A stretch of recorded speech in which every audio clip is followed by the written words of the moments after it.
Okay, so let's get started.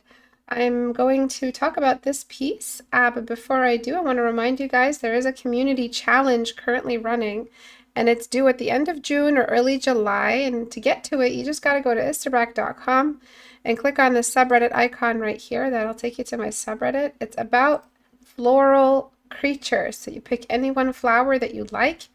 I have a lot of links posted on my Discord community, the link for which you can find here, Discord. And you pick any one real existing flower and you design a creature with it, which is so fun. I wish I could do it if I had some time. And also my masterclass is on sale. Everything is on sale. But I know a lot of people have been waiting for my masterclass to go on sale. It is the summer sale, the lowest sale of the year, or one of the lowest sales of the year. It'll go on probably until the end of July. And that's it really for announcements. Let's get into it. So the person who posted this on subreddit was like, I want to add atmosphere. So atmosphere is attained when you have a collective color wash and a mood you're going for that is carried through that color wash. So this feels like a misty, kind of calm, maybe eerie, like leaning on eerie colors. But to get atmosphere when it comes to like the road or it comes to cars, it's always, artists are always relying heavily on the car lights and the lights of the car reflected on the drive, on the road. So there's a lot of things you can do to add atmosphere. You can kind of, okay, so the first thing I'm going to do is just darken and then do a quick color wash. And that'll be just with color, nothing, no big deal. And I'm just picking a navy and really low opacity.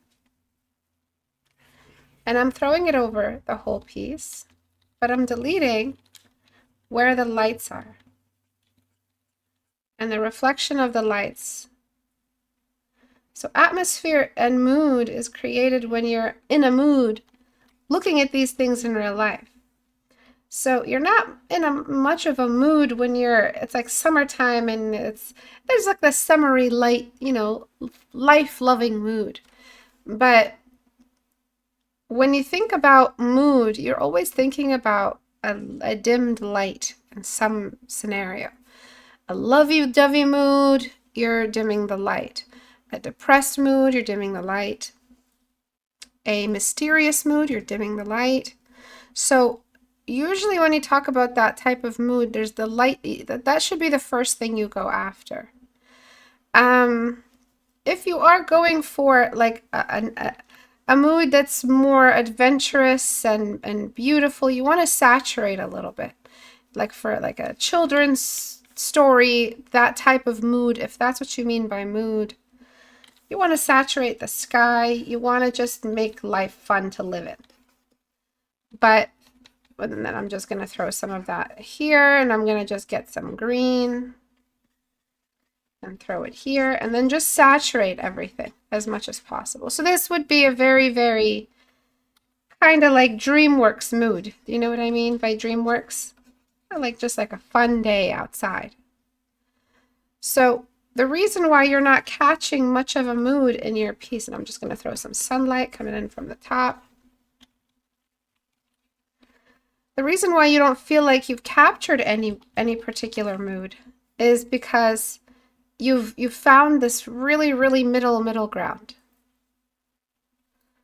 Okay, not middle. I mean, you're pretty much close to grayscale. So this is the before. This is where you were before. Not much is happening in any one direction. It's not dark enough to create this mood. And when it comes to mood, you're also thinking about weather. So write that back. Weather plays a big part in the mood. So I'm just using Dodge tool to kind of just mess around here. So I'm just adding a little bit of wetness to the ground by using the very color of the the rear lights on the surface of the ground to create this reflection.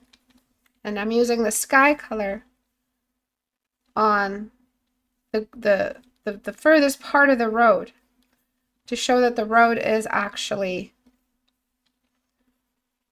reflective. It's got some water, so it's reflecting kind of the shadow of the trees. And it's a very wet day. All right, so this is with a little bit of weather attached to the whole scenario. So where you were before, there was not much happening. You know, we didn't have a DreamWorksy day, and we didn't have a wet day. Maybe some headlights too. Oh yeah, definitely. So let's grab that and color dodge and just throw in a gentle little headlight.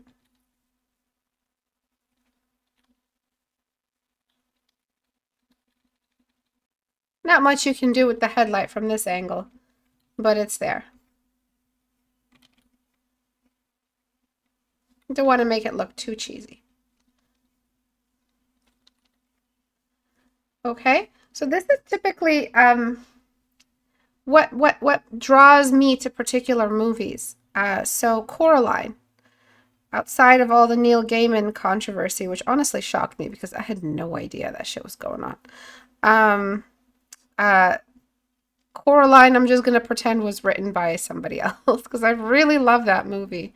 I love the way they just made the movie.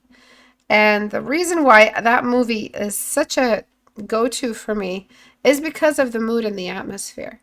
The weather is consistent throughout the movie. It offers the same mood. And if you're in that mood and to read or watch something that has the same mood as you, it's almost soothing, especially when you're in a lower mood and you want to watch something that makes you feel like you're not by yourself, something that feels what you feel, almost like the movie is feeling your emotions. That's kind of why we are drawn to certain movies with different moods, or moods that reflect what we're feeling. So when you're talking about mood or atmosphere, you're trying to think about what it is you're capturing as an emotion. That's a really good place to start. So I feel like the best storytelling is storytelling that just keeps adding more and more context. And I think the context here, the rain, the sense of travel, the adventure, the adorable way they they packed up the car, the storybook feel, it just adds that extra element to make it kind of a rainy day. Or wet day. Maybe it's not downpour, maybe there's no major rain, but the roads are still wet and it's getting to be a little bit late at night. Maybe it's early in the day. If it's sunrise, maybe add a little bit of yellowing to the sky just to show where the sun is coming from, or pink, and that'll create some mood. Before, the mood was pretty those overcast days that are not quite dark, not quite bright. Everything feels like it's been grayscaled. That's kind of what some of the sky here feels like. It's not leaning into any particular mood. However, this is also a mood. Adding color and saturating and adding more of an adventurous, like a hopeful mood also puts you in the right mood. Especially if you're watching something like Up, for instance. Whenever I watch Up, I only watch it mostly in the summertime. Usually the movies I watch with the weather outside being very similar to the movie. For some reason, that just it adds this dimension to my reality, which to appreciate that media even better. Like for instance, Up is so sunny and so summery and so lush. The whole story, it just feels very, very much like a perfect summer's day movie to watch. And that goes for anything that has a summer theme, winter theme. Like for instance, I only watch Pirates of the Caribbean in the summer. Kind of like a tradition of mine. I watch like the first two movies every summer. Again, it's because of that mood. And so because of that habit of mine, I tend to associate certain moods with certain weather. And that's kind of where my advice comes from is you want to think about what am I trying to invoke in the viewer? And what am I trying to express? How do I make them both meet? And it's usually in the color saturation, the weather, the sky color, the behavior of the light. Any of those things will really help you establish that mood or atmosphere. Where you were before, it wasn't quite in any direction. If it was a little bit on the depressed side or a little bit on the, horror side, usually horror movies have this like darkness over them. Very rarely do you see lots of desaturation. So this sense of looming shadowy feel. So if you've ever watched Longlegs, it's got a mood, goddamn, like that movie. The mood it captures is insane. It lingers. It lingers for days, especially if you're an empath watching movies. That shit lingers. Longlegs. It's kind of a scary movie, so obviously don't watch it if it's not your style of movie. A little bit gory, but it frame to frame, shot to shot, the entire movie stays pretty consistent when it comes to weather, when it comes to exposure, when it comes to ambience, when it comes to acoustics. All of these things are so consistent throughout the entire movie. You really feel like you're living in it because the world is consistent. Life is consistent. So to have a movie so grounded in its own reality that it won't mess around too much adds that sense of reality or realism to the movie. So that's the same thing here. Watch movies and look at what you're feeling. Movie studies are a huge, huge assignment for some of my students, especially if they're students that are really good with their skill, but have no idea how to build a moment. And so I tell them, watch movies, watch what's happening, take screenshots, and like a scientist out in the field, observe. What's the frame? Where are the characters? What's the saturation? What's the exposure? Where's the light coming from? What is the most saturated? What is the least saturated? And just go from there. So doing movie studies will really help you know the difference between this, and this. Okay? And you can be much more you can still do the rainy day and add some blue. And saturate a little bit. That's fine too. As long as your colors are uniform. So the difference between saturated rainy day and unsaturated rainy day, I think, is maturity level of those watching. So a rainy day for a children's book or a children's movie usually looks a little bit like this. Things are still happy and saturated, but it's rainy. But things that are more suited towards older audiences, like Coraline, for instance, I wouldn't say is a children's movie anymore, in that it's a preteen or a young adult movie. I think it would be, just because it's claymation doesn't mean it's like for younger children. It's about children getting abducted and devoured. So if I had kids, I wouldn't let them watch that, just because the themes are so dark and the themes are so deep. And parental neglect and all of that. It's kind of hard to watch, honestly, as an adult. But the mood in that movie also is pretty consistent throughout. So yeah, watch some movies, take some notes. I would start with movies like that, movies that are really strong with the theme, and see what they're doing and what theme do you want to see more of in your portfolio. Do you want to see? Are you interested in the horror theme? Are you interested in this in the mysterious, magical stuff? Are you interested in the stuff that's more Pixar-y and cute and just lighthearted storytelling for children? What age are you after? Like, what age are you trying to paint for? And what story do you want to tell? What audience are you after? That's really what you have to think about. One thing I would recommend, just on a non-mood the platform, I guess, is just add some signs here and there. Usually before a curve, there's like a sign that shows you you're about to hit a curve and you're like 30. If they're braking, like where's the brake light? Right here, this cute little knot wouldn't be following the contour, or else it'd be too loose. It would just be a tight knot. So it would just sit on top. The knot is cute. It's very, very like childlike, like the way children's logic works. Like that's not really how you tie it around a car, but it's fun this way. It's more fun to think of things tied up like a present around a car. Then there's like just more clarity on the road markings. Maybe some side like shoulder variation along the road, just man-made influences on the environment. More variation in the ground here. I know you wanted to keep it painterly. Maybe some sharpness in the back, but I like what's happening in the back as well. These electric poles are going towards a road that doesn't exist anymore. They should be rotating with the road.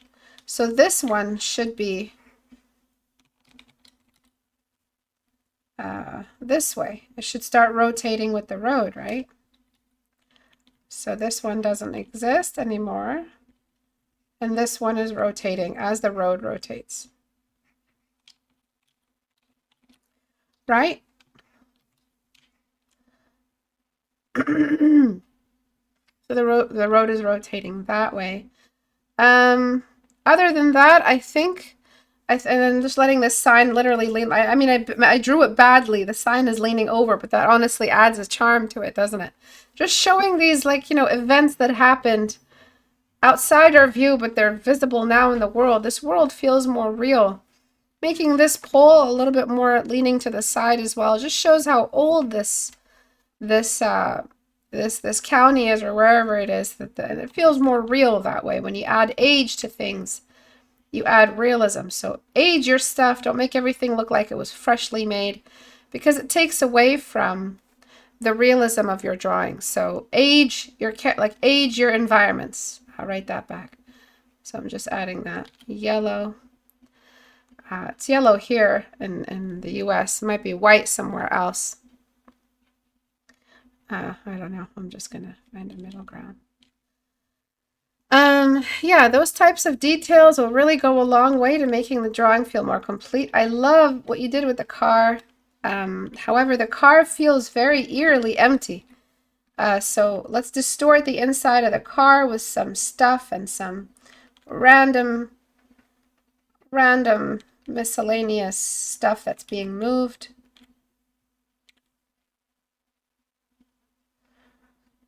All right, and just showing, where the character might be. This misunderstood teenager sitting in the back seat.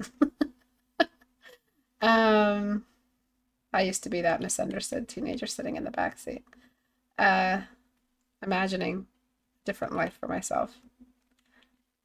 All right, and then blurring a little bit. So all of these things will help make the painting feel more complete. So I'm just going to blur the inside of the car a little.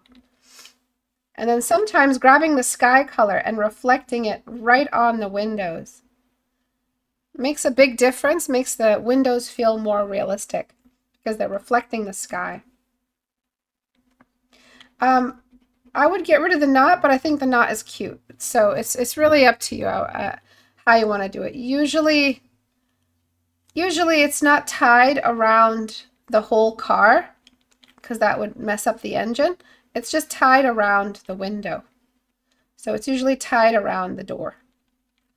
That's usually where they put it. So I don't want to, break the charm of your little world. It's so adorable. Again, it's like children's logic and children's way of imagining how things are done. And then you get older and realize that you're not supposed to do that with the car. So like something like this, maybe around that, or do you see what I'm saying? Usually that's how they're tied up. Sometimes you'll have those, I forget what they're called, those thingies on the top of cars. kayak holders. I don't know. That also can help make sense of how this is being tied together. Those things all combined make the painting feel more thought out and make the painting feel more complete and make you look a little bit more professional.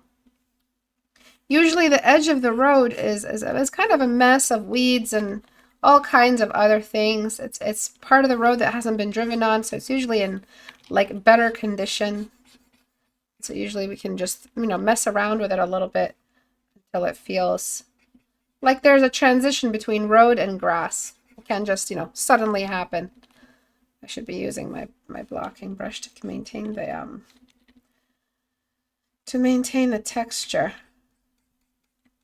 So a lot of different things, a lot of different layers of changes. Obviously, I'd want those changes done at the same time while doing the night version and the day version.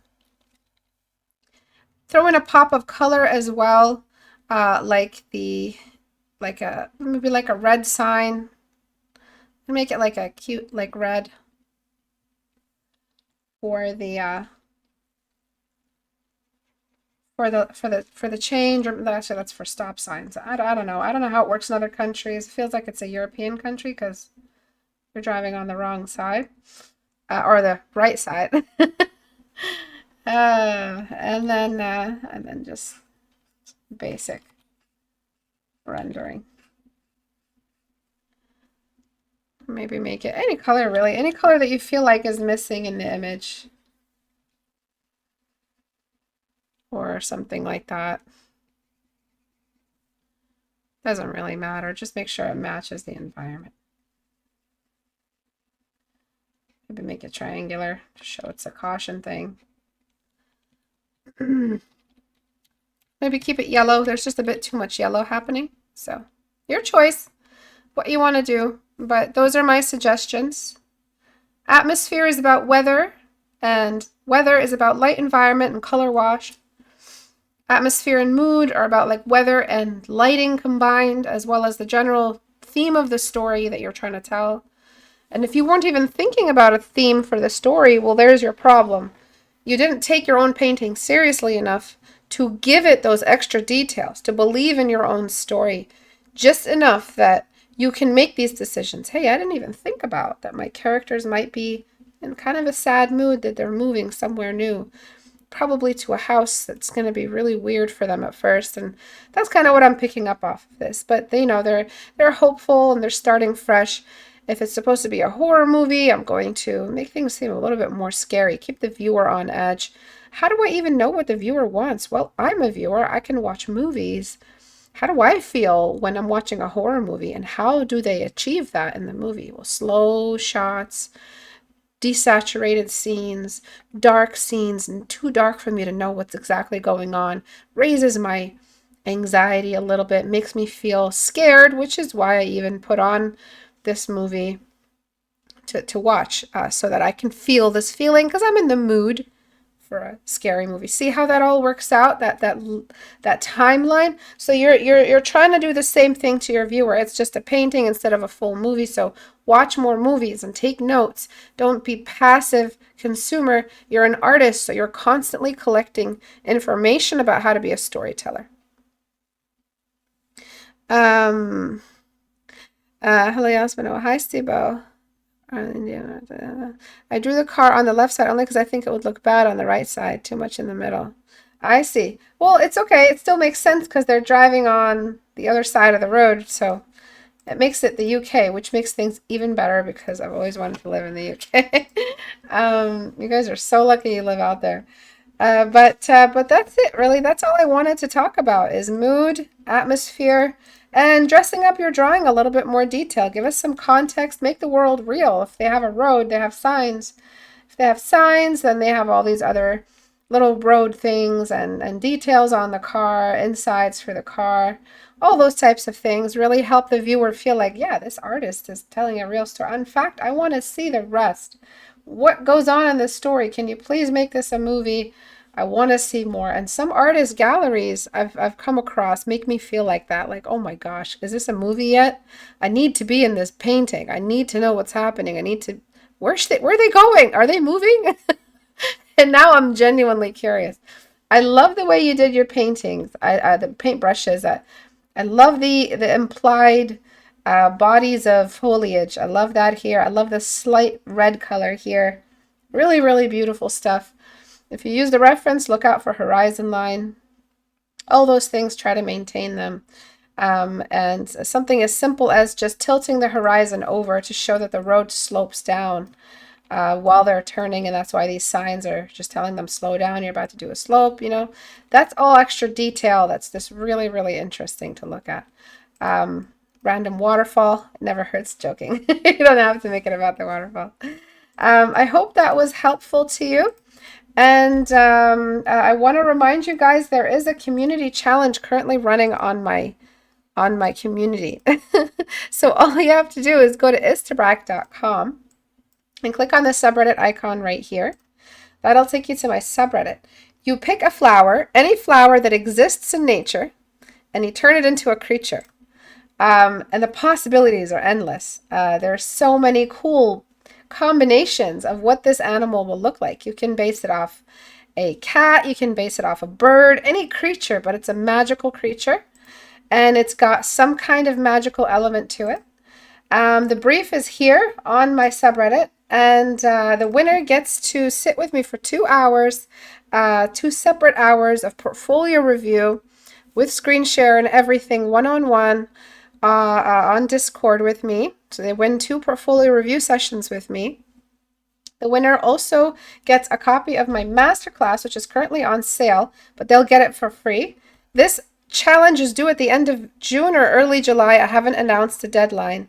But if you would like these things, along with my brushes, a copy of Portrait Studio, pretty much everything on my store is given to the winner. And they get to sit with me the day I stream, just like I'm streaming right now, but they're with me on call if they want to. No pressure, of course, to talk about the other challenge submissions. So if you guys are interested in being part of this, go to my subreddit and just start working on it and post it here when you're done. I'll announce the deadline soon. And if you don't win, you still have an amazing portfolio piece to show off, to have in your portfolio. And if you're not used to doing creature design, now's the time. If you're really good at creature design, do it. And the winner isn't always about who drew the best drawing. The winner is about who put in the effort. If I see like nice research done, mood board, inspiration pieces, thumbnails, experimentation, looking at movies and seeing how other creature designs are done in games and movies, etc. Though that's the type of effort that I look for. Yeah, I cannot wait for this because I love gardening. I'm addicted. My body is broken, but my garden is booming, and that's I'm happy. Oh man, I've gardened so much. So to celebrate the end of the gardening, or it really is the end of the gardening season, because you're done gardening, you're just watching things grow. I wanted to do this challenge and host it for everybody. And watch all our plants grow. So I will see you guys on Tuesday the 10th at 5 p.m. Eastern Time. Maybe it'll be 4 p.m. just like it was today. I've been shifting around critique hour hours. So today is critique hour. But usually I do it 5 p.m. So I'm starting like now almost. But I did it a little bit earlier today because it was my schedule messes up a little bit in the summer because of all the projects and gardening I have to do. So I just shift things around instead of canceling outright. Thank you guys for coming today. I can't wait to see what you guys submit. I'll see you guys next time. Bye.